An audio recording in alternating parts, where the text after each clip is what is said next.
that we go back and forth, Bobby, in between everything that we're doing. I think NASCAR did a really good job with this. I think that they went to the grassroots. It looked really good on TV.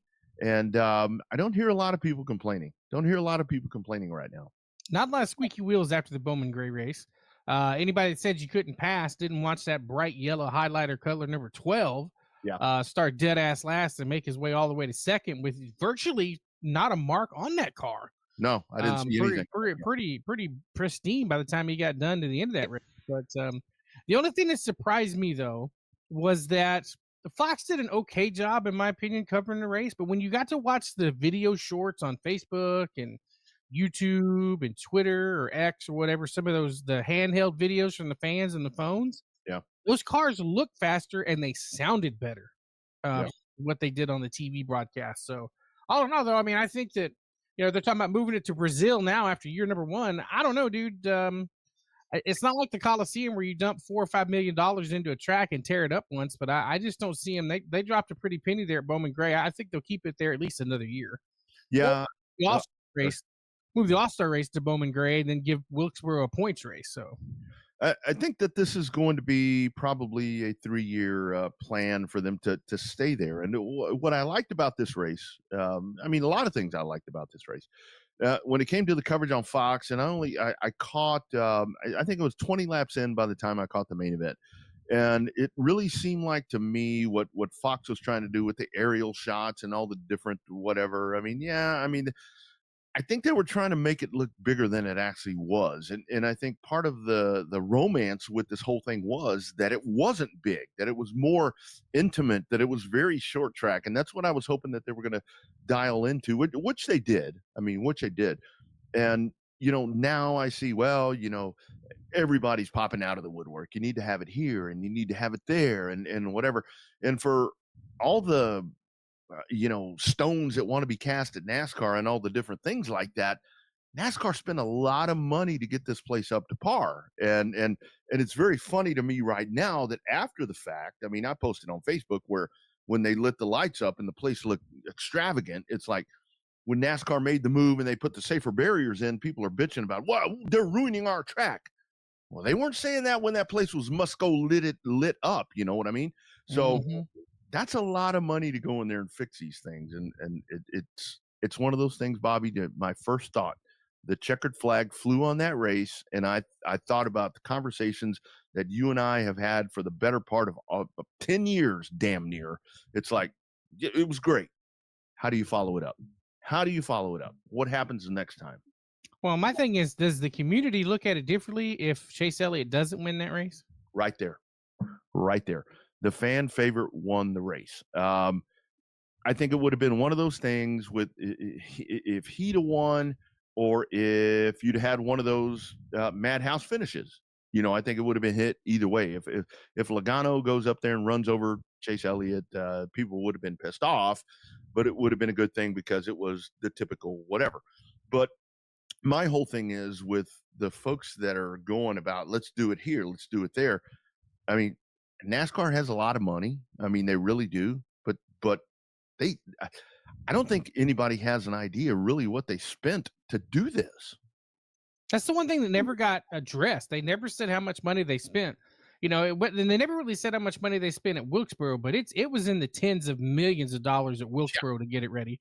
I want to say they spent $5 or $6 million there at Rockingham trying to get Rockingham up to date. So that's another one that you got to try to see. That's a tough sell on Easter weekend on a Saturday. You got a double header in there, but I don't know. That's going to be a tough sell. I'm still working on trying to get to that race. I do have a place to stay that is 4.5 miles from that racetrack. So we'll see about trying to go there. Hell, I got to work on COTA first. So, well, and I think the whole thing is where coming out of this, NASCAR it's really a no-brainer on why the racing was better here.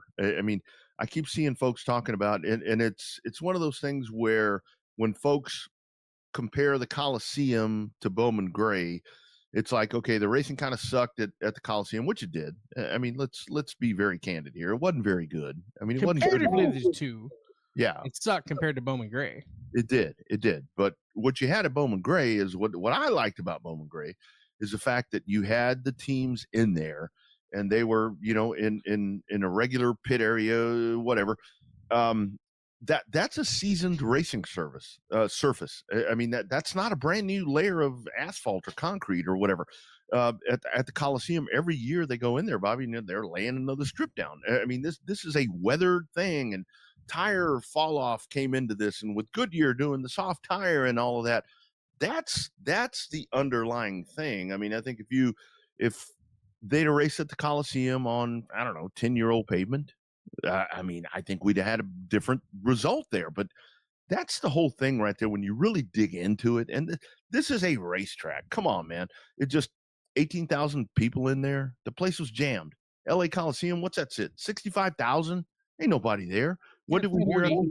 Yeah. Yeah, had 40 the first year, or six. I think they had 55 the first year out of 70,000 seats. I think they had 40,000 one year, and then they had like 30 with the rain delay, moving the race up a day last year. So Yeah. So, I mean, I think that's a lot of it. A lot of that comes down to that Bowman Gray is just just a racetrack. I mean, it's really what it should be, and it was a really damn good show. I mean, it's hard to shoot bullets at it. If I mean, I'm sure people have, but I thoroughly enjoyed what I saw. I mean, to be honest with you. and it was a short track package too, minus the super soft tire from Martinsville. Mhm. But I think that it's and Wilkesboro too. So I mean, I think that it's I just I would be interested in the overall view of the race had somebody not named Chase Elliott won that race, Yeah. or somebody that's not in a fan favorite. If Blaney would have won that race, okay, that's fine too. Um, you get a Logano in there that Yeah. wins that race. Ain't nobody going to be happy about that. You get, Denny Hamlin in there to win that race. Ain't nobody gonna be happy about that. Reddick right on there on the borderline. Bubba Wallace. Can you imagine if Bubba won that damn race? Oh god. Yeah. Good Lord, that'd have ripped that new place apart. Yeah, yeah, and I think the underlying thing to think about is kind of something that I alluded to a while ago is that okay, NASCAR has come in because what would happen at the Coliseum is they came in, they did whatever they did, and they shagged ass, in your words, the best words I've ever heard. They shagged ass and left and tore the place apart, and they're gone. The whole thing is for um, Winston Salem. I mean, for all of that community, for that racetrack, for the diehard fans that go there, they're going to go back there when that season starts in April, and that shit is still there. They've got, I mean, not a brand new racetrack, but they've got an updated racetrack. Thank you, NASCAR. I mean, and that's where I go back to my point about spending a lot of money in this and going to different places and all this, that, and the other. It's easier said than done. I think you need to hang here at Bowman Gray for a little bit. I've heard names thrown out. I do think that you keep this in Florida. You mentioned New Smyrna.